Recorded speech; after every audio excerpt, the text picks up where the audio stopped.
in the pursuit of truth and common sense in an unbelievable world. You're listening to the Right Mind podcast with your host, Todd Schowalter. Hello, everybody, and welcome to Right Mind. I'm Todd Schowalter. Today with me is Amber Rose Washington. She's a songwriter, a producer, and an author, and she's also transgender. How you doing, Amber? Hi, thank you for having me, Todd. Well, thank you for being on the show. How is everything going? And what part of the country are you in right now? Right now I'm in Florida, sunny Florida, and it's nice down here today. It's about 83 degrees. Okay, can't sunny. beat that. Can't beat that. Perfect. Yeah. I like that. Okay, so as far as that, you've got a long background. You're an author, obviously. You're a songwriter. You're friends with several celebrities and things like that. Why don't you tell us a little bit about your background? So it goes back to the I'm going to date myself to the 80s, right? And I was brought I was brought into the music industry by happenstance. I was always a songwriter, but I was in New York City at a hotel, at the Hilton Hotel, waiting for a show to begin, and it was a songwriters convention. And there was only two people in the room, me and this woman, this older woman. And long story short, she and I started talking about bagels, and she kind of said, "Oh, you're adorable. Why don't you give me one of your packets?" I almost started crying because I only had 4 of them in my hand for the whole day. And I'm like, why am I giving this older lady my packet? Turns out at the end of the day, after everything, I wrote a whole story about this. She was the vice president of the Grammy Awards. Oh, wow. Okay. Her name was Ann Ruckert. And Okay. she was a vocal coach for some of the biggest celebrities out there, from Barbra Streisand, Aretha Franklin, Madonna, Sting, Michael Jackson, Quincy Jones, all those people. So that sort of started to, boot me into the music business. And I started writing more music. I wrote some music for the Smithsonian that's still there in Washington, D.C. at an exhibit. And then I went on to write a lot of smooth jazz that everybody's probably heard. They're just painfully unaware that it was me. Well, no, I mean, that's all right. That's all right. It's okay. And then I got into country music. So I sort of did stints in New York, Nashville, and LA, right? Okay. I did a stint with American Idol for a little while. You were on American Idol, or? I wasn't on it. No, I was actually helping people get over stage fright. Oh, okay. Yeah, Gotcha. It's a whole complicated system of things. So, my job titles in the day were producer, songwriter, musician, of course. Sure. Voiceover artist. Okay. Someone, I was sort of that person that would come out before the radio station in front of 45,000 screaming fans and sort of get them all hyped up. Get them going, so to speak. Get them ready. Oh my for the God, event. that was such a trip, and quick non sequitur. But I was also involved with the 25th Woodstock reunion. And let me tell you something. Very few people get to see 127,000 people staring back at you. Oh, I know. I don't know, actually. It's a trip. It's a trip. So, all of that sort of stuff, which we could go on for hours, which I'm not going to, led to me writing a book about myself, because, my journey hasn't been all about, hey, I'm trans and hello and blah, blah, blah. But I had to write this book because we're in this sort of crossover time in history, and there's a lot of misinformation and mythology out there. And I was trying to build a little bit of a bridge for people. And then when I watched a couple of your shows, to be fair, I heard you mention building bridges, and I was like, isn't that interesting? So here I am. Well, that's great. I'm glad that you did. Is that the name of your book, Building Bridges, then, or what is the name of your book? No, it's called Hiding from Myself. Thank God, got to number 2 last year on the bestsellers list. I was Fantastic. proud of that. Hiding from yourself. Okay, and we'll obviously put that up on the screen so people can find it.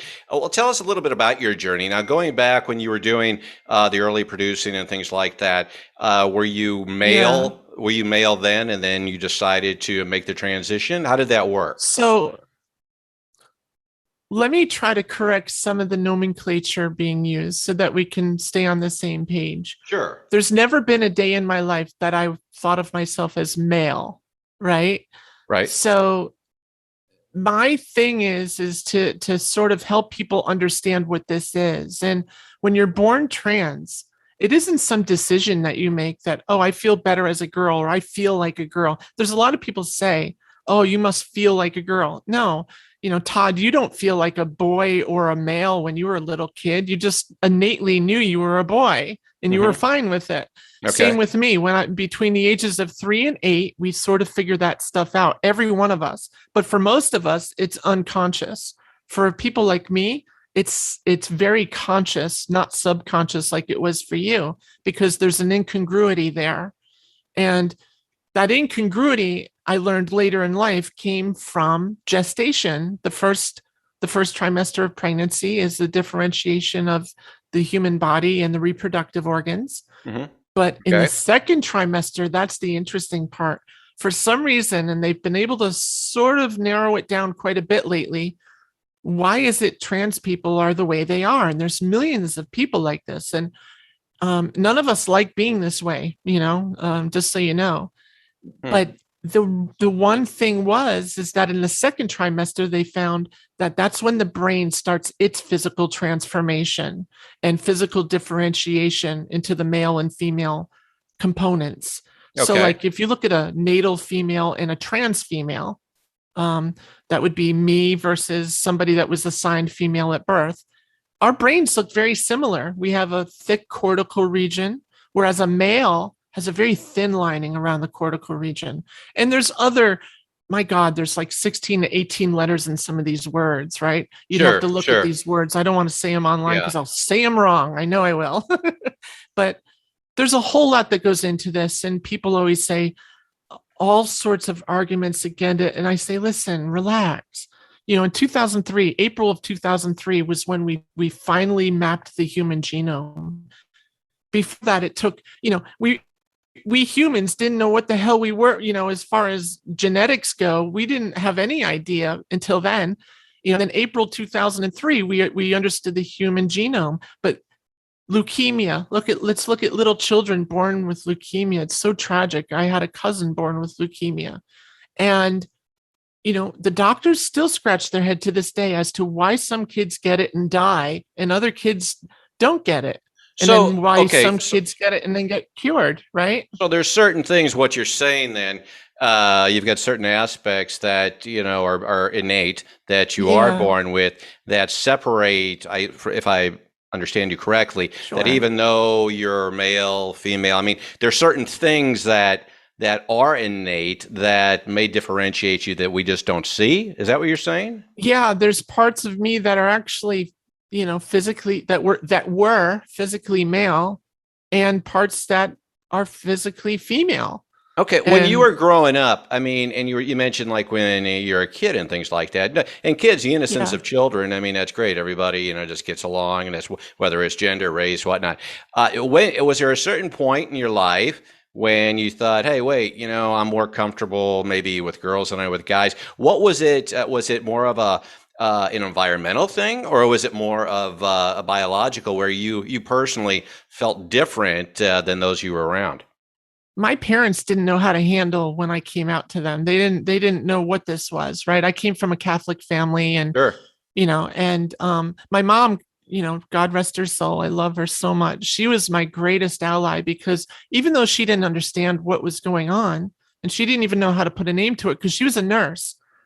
But she also didn't, put me down or put me in this weird place. She sort of protected me from the bullies, because I was 4 years old when I told her things. And it's in my book that we were actually saying our bedtime prayers. And she said, okay, honey, it's your turn to tell God something, say something to God that's nice. And I said, I don't know what to say. And she helped me along. All right, I'll start and then you finish. God bless my mommy and my daddy and my sister and my cousins. So I started doing all that. And then she goes, okay, now ask God for anything you want. I said, okay. I leaned up against the bed and I put my hands up to my head, sort of like you do when you pray.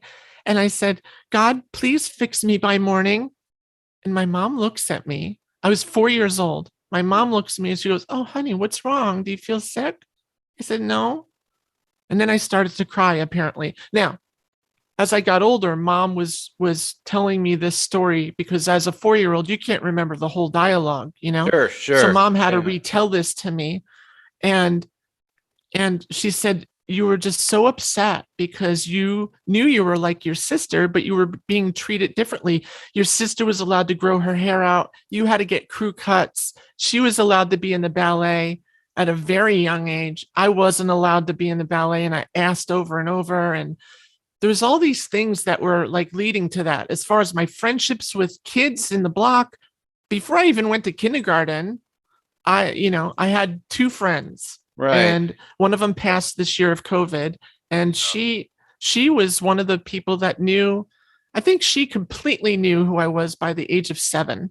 Okay. So you knew, I mean, so it was pretty ingrained from the get-go then. This wasn't just something transitional. What was it like, later on in your childhood? I mean, I take it, I mean, I don't know what size you were, but were you a pretty well-developed male as far as biologically? I mean, what was it like just, coexisting with, the other genders, so to speak? I mean, did you fit in with the guys, or did you, I mean, was it pretty obvious that you were more feminine? Oh, it was painfully obvious. I was beat up every year of my, from very young age in kindergarten all the way through 12th grade. I was, people were bullying me. I was in fights, and well, you can't really call them a fight when you're getting the snot kicked out of you, right? Sure. So you had there were physical attributes that, I mean, were more female physically than male, is what you're Yeah, saying. I was very petite, I guess you would call it, and I wasn't, boys didn't know about me. There was rumors, but they equated it to being gay, Sure. right? Yeah. And I wasn't gay, right? And Right. that was a hard thing for people to understand, because there was never a day in my life that my gender was male. That's why I don't like the word transgender for me, Okay. because I never transgender. In other words, Really? my Okay. gender has always been female. It's always been female. My sex, my anatomy, my reproductive organs were partially male, Okay. partially female. Now, Okay. what people don't understand about that is when we say genitals, Right. right? So Right. they Right. think, penis, vagina, ovaries, uterus, that's what it is. But your human brain is actually the largest sexual organ in your body. Okay. And Okay. that was actually learned later in my life. It gave me some reassurances, but it didn't change anything about, oh, everything's better now that a neurologist told me this. But the reality is that, my gender has always been female. When I woke up, I didn't say I want to be a girl. I knew I was a girl, but Okay. something was tragically wrong. But you were born. Were you born with male or sexual organs, penis, and things like that? I mean, Yeah, and what I'm trying to get across to you is that sure. none of this has anything to do with genitals. Okay. I'm That's just the wondering. weird Right. part. Right. No, I So understand. let's just get it out of the way. Sure. Yes, I was born with a penis. Yes, it Okay. happened. Okay. Yeah. But that was always a weird thing for me, because up until the age of 11, this is Okay. pre-internet, I actually thought I could get pregnant. All Because right. when me and my girlfriends used to talk, I hung out with them more than the boys. I didn't understand the boys. They always talked about weird things that didn't interest me. Mm-hmm. But when I talked to the girls and played house with the girls and did all these other things, it was wonderful. And I felt like these are my friends. This is who I want to hang out with. Sure. And it's hard as a child, especially in the 70s and 80s, when you go to see the movie Grease, for example. Like, I saw the movie Grease with my parents, and you come back to the neighborhood and the boys and the girls are there, and you hear the boys say, "Oh, Olivia Newton-John, she's so hot." And then the girls say, "Oh, John Travolta, he's such a dream." And I was like, "Ooh, John Travolta, he is a dream." But at the same time, I was saying, "Yeah, Olivia Newton-John is beautiful." So what I did is I made the mistake of opening my mouth and I said, "Isn't it awesome that, like, every scene she was in, did you guys notice she was wearing a different colored hair ribbon? And Right. like, she had a different summer dress every single, oh God, it was so beautiful." And my girlfriend Shannon said, "The hell are you doing? You're gonna get beat up." And she like dragged me away. It was funny, because at that point, they said, "Oh, this person finds John Travolta attractive. They must be gay." And by the time I had my first boyfriend at 13, I had to explain to him that I'm not gay. And it was such a weird conversation. I said, Yeah. "Listen, here's the thing. You see me a certain way, but I'm not supposed to be this way. Somehow I completely effed up everything when I came out of my mom, and I ended up like this. I'm a girl, and I'm not mental, and I'm a girl, and for some reason I ended up like this, and it's a mess. And it took him a while, and he sat down and he sort of snickered, and I ran out of his house and started crying and going home, and he ran after me, and he came back and he says, listen, shh, it's okay. Come on back to my house. And he sat me down. He goes, I get it. I said, you do? Are you sure? And he started explaining it to me. This is in 1980. Right. That a young boy, my age was saying, I understand what you're saying. There's nobody that would say something like that to me for fear of getting the crap beat out of them, and then that's how all of that began, with me sort of coming out to everybody.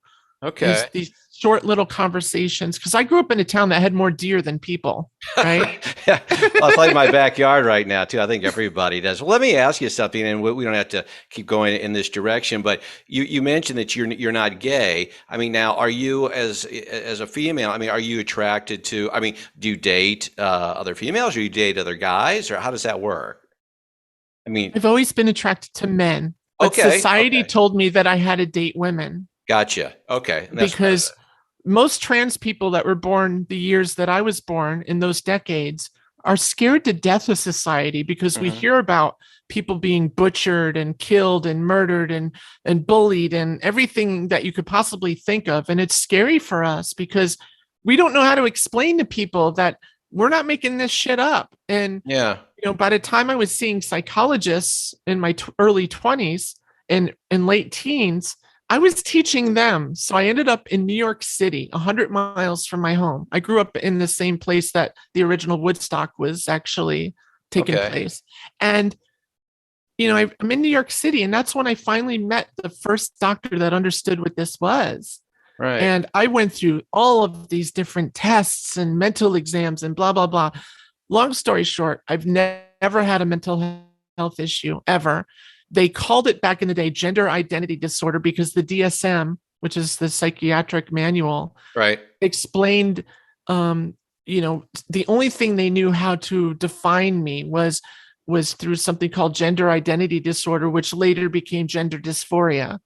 And all that really is it says, if you're trans, that label is really a measure of how much grief you go through in your life to get through day to day. And it can go from nothing to everything, right? So all it is an elaborate way to express depression and anxiety, which, by the way, 68 million Americans suffer from every single day, right? So gender dysphoria, which used to be gender identity disorder, is simply another term that expresses depression or anxiety, which 68 million Americans have. But yet, when you look at the people that we call transphobes talking to us like they think they know something about this, they often say you're mental, which is a really bad thing to do, because there are actual really mentally ill and bad, mental health issues with certain people in the world that they can't help, and they need serious help. And it really diminishes what they're going through by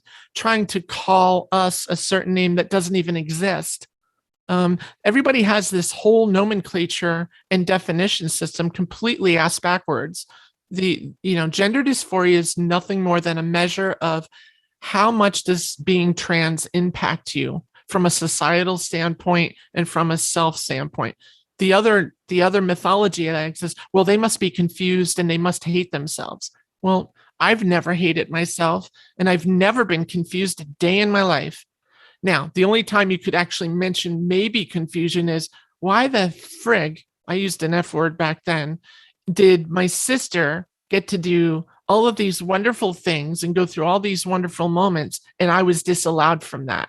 Because it wasn't like, hey, I'm this boy, I'm going to go play football and roll in the mud with the boys. Sure. It was, I'm a girl, and why do I have boy parts, and what the hell's going on? And I didn't even know about boy parts until I was older, right? So to me, at 4 years old, I didn't know what a penis was other than I peed, right? I didn't even know what a vagina was. That's why I'm saying genitals don't matter, because I knew before I even knew what a sexual organ was. Right. None of this has to do with sexual organs. None of this has to do with me wanting to have sex as blah, blah, blah. I'm actually kind of asexual since my surgery, right? I couldn't care less if I have sex with anybody at this point. It's not really the biggest thing on my list. Well, I just want to live authentic, right? Right. Well, and the thing is, you see all the stuff you go through that I think maybe a lot of people don't understand is that, there's a lot of, you went through a lot of painful episodes. I think I could be wrong, but it just seems a lot of people are like, well, so-and-so is identifying as this now, when in fact, this is something from early on that you had to deal with. It was caused you a lot of, I don't know if the word is trauma, but it definitely caused you a lot of discomfort. Did you need therapy, like to kind of? I went to therapists. I went to all sorts of things. I didn't need therapy. I wasn't like unable to do stuff. Listen, I was in the music business by the time I was 18. I was pretty successful at it as well. Mm-hmm. I also hold a patent. Okay. So academically speaking, I did very well for myself. And so there's a lot of things in my life that we could discuss that sort of supersede that kind of question. And it's not to put down your question, because it's a legitimate question.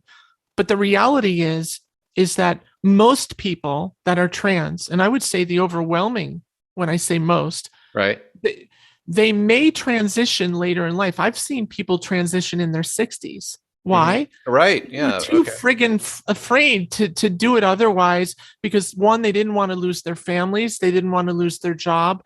Up until 2020, there were still 23 states where you could be fired just for being trans. Okay.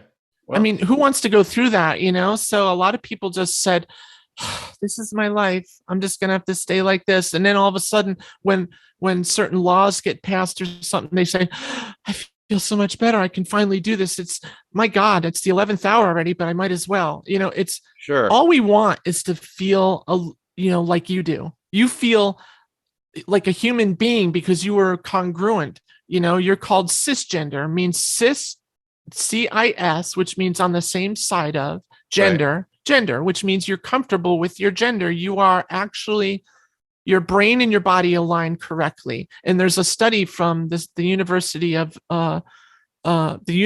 Georgia at Augusta that actually went into this, and they were able to define 19 genetic markers that actually contribute to this, along with the neurological stuff that they saw that physically changed the human brain. And yet still, we sort of get diarrhea of the brain, because we've been taught in Western society that there's only two genders, which is nonsense, and that was proved wrong in science, medical science, long ago, right? It's a weird thing that we were brought up in Western society, because when sex or gender is brought into the conversation, everybody loses their mind and gets diarrhea of the brain. Well, and I think, again, that goes, more towards, I don't think they're looking at the whole picture. A lot of it, like you said, goes more to the sexual aspect of it. Let me ask you this, though. As you know from other shows that I've done, my goal, I want everybody to get along. I don't care. Me too. I'm with you. It doesn't matter what color you are. It doesn't matter what gender you are. It doesn't matter. I just want everybody to get along. Yeah. In a grandiose world, we would. One of the situations we're looking at now, and I'd like your opinion on it, is one thing in the news that I'm sure you're aware of. We have, I believe it's at Princeton, we have the college swimmer that, is just dominating. He identifies as a female, and he's breaking records, and he's doing all that. Now, how, before you go on with your question, I want to be respectful to you, but you need to do the same for me. Oh, absolutely. And that's this person is not a he. You just misgendered him 5 times in your sentence. Okay, I apologize for that. And that's why, and I'll be the first to keep foremost. No, I know, and I'm not upset. I'm just correcting you when it's due, and I want to do that publicly, so it shows people that we make our mistakes and how we can correct them, because the illusion is that our eyes see that person as, oh, well, they're male and blah, blah, blah. Here's the thing. And I'm not even going to have to listen to the rest of your question because I know how to answer it already. Okay. Regardless of it being the swimmer or the boxer or the bicyclist or anything, the thing is we're going to enter a time in our society where this will no longer be an issue. Sure. If the political divide in our country can just, and I hope I'm allowed to say shit on your show. You say anything you want. Say anything you want. So sure. if the political divide can cut their shit in this country and just let people be people, right, we are going to see a massive change within the next 10 to 15 years. And this argument that you've actually led yourself into, that everybody right now is losing their shit over, is not even going to exist. And here's why. One person, that's all I got to name is one person. Her name is Kim Petras, Petras. Right. She was born in Germany. She's a pop singer. She was able to take puberty blockers at a very young age, which basically just delays your puberty. Sort of like jazz. If you heard of Jazz Jennings, sort of the same thing, where they can block puberty until their family can all come together and figure out a game plan for the transition. Okay. And if you don't go through that male puberty, something magical happens. See, it's the male puberty, it's the introduction to the testosterone that changes our bone structure, our voices, our muscles, our muscle tone, our body hair, our facial hair, just about everything that we perceive as masculine versus feminine really comes to bear at those ages of puberty. In women, it starts a little earlier. And when I say women, I'm trying to say it in a way where I say, so your audience understands cisgender versus trans, right? Cisgender, you were assigned birth female versus assigned male at birth, right? Right. So if you miss that puberty, if you don't have to go through that male puberty, you end up very much like Kim Petras. There's not a human being on the planet that could see her for the first time other than me telling you that she's this trans person. And so all of the athletic sort of nonsense we're going through, if people are no longer afraid and have to wait until their older years, like so many of us had to do, if we don't have to go through that first puberty the wrong way, 99.9% of any argument anyone could have disappears. The second part is we've really grown up in a society and a construct that puts male and female in these little tight little containers. Whereas a lot of athletes will tell you that, listen, if you're a football player, let's pick and I can't name players. Maybe you can help me. Who's the best football player out there? Oh, well, that would be me. I'm sorry. Okay. So let's put you. No, I can't. Not even close to it. No, well, right now, who is it? Tom Brady? Tom Brady. I hate to admit it, from St. Louis, but I'm in St. Louis. Let's put him in a tennis match with Serena Williams, and you're going to have a totally different outcome because there's skill involved in sports as well. Right. And there's different muscles that are used and everything else. What you're seeing me do isn't to confuse your listeners or you. It's to show you that diversity is a real thing. Going back, I mean, again, I wasn't in any way, I wasn't trying to debate this at all. The only thing I was asking was maybe, perhaps, you could explain, where things actually stand. And you're right. I made the I'm not an athlete. I'll give you an example. And maybe this is where we go. When I did play football when I was younger, they had different weight classes. So if you were 60 pounds, you played on this team. If you're 100 pounds, maybe we go towards that. Maybe we go towards something where, we have different categories that don't actually, represent genders. I don't know. The problem, with the situation, and you were exactly right. You corrected me. I appreciate that, from using, the wrong gender when I was identifying the swimmer. You have these people that just become, and I don't want to dwell on this, but you have these people that just say, well, the physical aspects are so different that it's not fair. I don't know. I'm just asking you, Amber. I'm not debating at all. I just want to know what would be your solution to this? Well, there's two things. we've seen the World Olympic Committee come up with guidelines for this several years ago, and they addressed it already. And they said, for example, let me just give you an example using myself, and then we'll tie that into what they said. The American Medical Association, by the way, did the same thing, which goes to the College Board of Physicians and through the National Athletics Association. They also have standards that govern this as well. Same thing with the collegiate athletes. They were actually the first board to do it. So when you look at the college associations, the sports associations, they were the first one to come up with this, other than the Olympic. So let's take me. When I started to be able to be comfortable that I'm not going to get myself murdered or whatever, and had the courage that it took to finally say, you know what, this is who I am, and I can't go through my entire life. In my belief system, we're here once, and who the hell knows where we go? Because you know what? We don't remember anything before the day we were born, and sure as hell not going to remember anything after we die. I can't remember anything whether we go to this place that may. But that was really good. Way to throw me off. All right, it's true though. So if you look at me, when I started taking estrogen and removing the testosterone from my body, all right, two things happened. One, what we didn't talk about is I was deaf when I was 5 years old. I had an operation by 6 years old. I died on the operating table. They resuscitated me. Okay.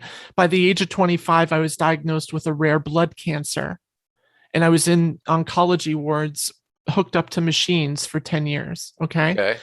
And then 40, let's not age me too much, but in my 40s, I had an ischemic stroke. The ischemic stroke was caused by a congenital heart defect they never found when I was a kid. I had 2 holes in my heart. So I required 3 heart operations. All of those things together, right?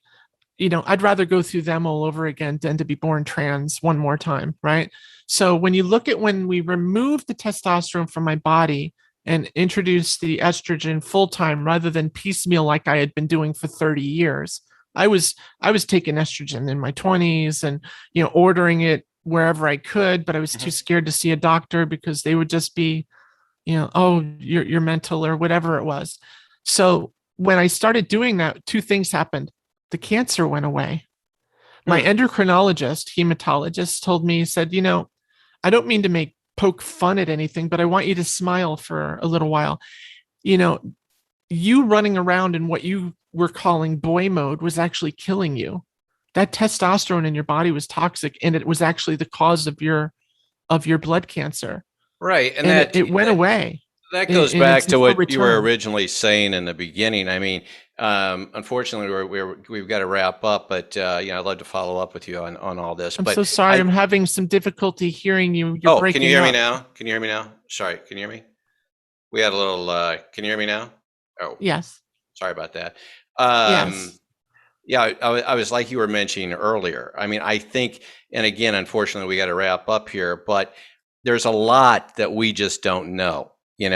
And you said there's a lot of things early on that are developmental. And again, I don't want to, be redundant, but it's a shame that we all just can't get along. If there's anything, I mean, if there's one last thing that you could just add, I'll have you back. You don't have to be a one-time guest. I enjoy talking. Yeah. There's one thing you could just add and say, hey, look, I wish people would just understand this one aspect. What would that be? To what end does it serve to put another human being down, no matter what your belief system is? And second, you have to understand that people's humanity, who they are, the way they were born, is not in a matter of an opinion. It's not debatable. It's not a matter of opinion, nor is it an ideology or a belief system. Belief systems and ideologies are traits that can be learned. In other words, you learn religion, you learn politics, you learn economics, you learn about world governments. Those are all ideologies. But you don't learn to be a man, or no, male or female. You do learn to be a man because society has made that kind of toxic from really early on, where guys are supposed to ignore their emotions and their amygdala, and women, didn't have to do that. It's changing now. It's a little bumpy road, but at the end of the day, what purpose does it serve realistically? What, like Neil deGrasse Tyson had a great conversation with somebody not too long ago about this very topic, and his name is Ben Shapiro. I don't know if you know him or not, but yeah. He's just unbelievably ridiculous. And what Neil said is, okay, so to what end are you serving with this? That they were born with a penis or whatever. What does that mean? Because honestly, as a scientist, the unknown for us really is intriguing. We want to learn more about something when that happens. When a little child is born with leukemia, we want to be able to cure that before it happens. And guess what? We still don't know how to do that. But here's these people that don't even know each other that are exhibiting the same traits time and time again. And this goes back to before 3500 BC, where the first writings in these newly discovered Egyptian hieroglyphs that showed somebody that they said this is a multi-gendered individual that they were worshiping. And so when you think about it, to what purpose does it really serve to put other people down? We have such a short time on this planet, and everybody at the end of the day just wants to be happy, and nobody's trying to hurt anybody. We're just trying to be who we are. Well, I think a lot of it comes down to, you have a lot of very single-minded people that, I'm this way, so you got to be this way, and I think like this, and I voted for this person, so you got to vote for this person.